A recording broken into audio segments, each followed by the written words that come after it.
You just dumped 2 sorry excuses for males on your fake sweet sister, then you rushed home and spent all night mouth to mouth, treating a rutting werewolf. You wake up to find him sleeping on the floor, his blue eyes locked on you, his ears still twitching, and his hand never let go of yours. At the notary hall, Lillian didn't waste a second on Justine's act. She had the staff stamp the separation certificates and tossed 2 of them at Waylon and Jacob.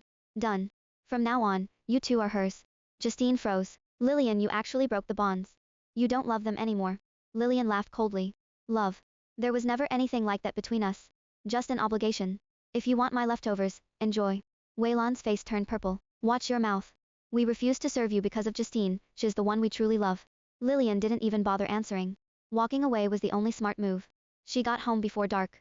Rosalind had texted, Samuel was alive, but his rut was still raging. No suppressants, criminal record. No female to soothe him, he was tearing himself apart. Lillian found him on his knees in the guest room, shaking, one hand already clawed, and scratching at himself. She grabbed his wrist. Samuel growled, stay back. I'll hurt you. I'm not leaving. She cupped his face and tried to soothe him with her F-level spiritual power, not nearly enough. Samuel gently pushed her away. Thanks for trying, let me self-destruct. Lillian panicked. No female would soothe him. Suppressants were illegal. One option left, mating, usually reserved for fated mates. She'd never done it, not in her past life, not in this one. She hesitated only a second, then steadied his head and pressed her lips firmly against his. Samuel's pupils blew wide. No female had ever touched him like this. The next second, every muscle in his body went slack. The bone-crushing pain faded like someone pulled a plug. On pure instinct, his arms wrapped around her waist and pulled her onto his lap. The kiss deepened. Their tongues tangled, licking, sucking, his sharp teeth grazing her lips, making her shiver. Her mind went blank. And her spiritual power, drained just moments ago, suddenly surged like a sponge soaking up water. With every breath tangled together, her power climbed higher, as if a dry riverbed was being flooded by a storm. When the kiss finally broke, her spiritual power was completely drained. She slumped against him and passed out. Samuel carried her to the bed, then lowered himself to the cold floor, and stayed there, watching over her all night, but his fingers stayed curled around hers. Lillian woke up a full day later. Her hand was still being held firmly.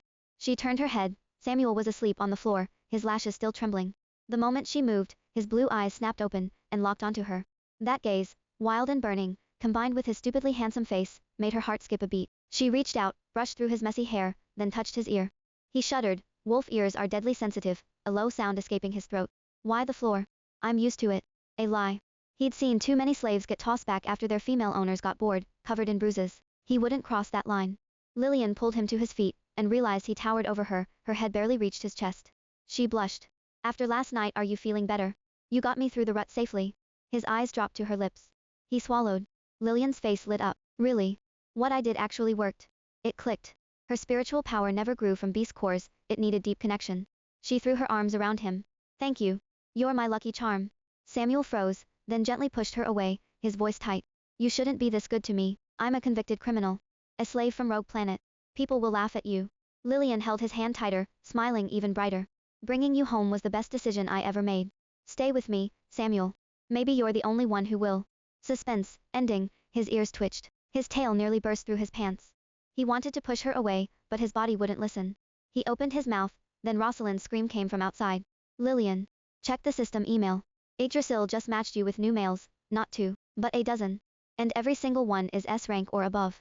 Justine is losing her mind in the family group chat. Samuel's eyes went dark. Without a word, his hand found Lillian's waist and pulled her closer, his jaw resting on top of her head, his voice rumbling from deep in his chest, a dozen. Am I not enough? The tail hidden in his pants stiffened like an iron rod, the tips of his ears flushed red, but he didn't let go.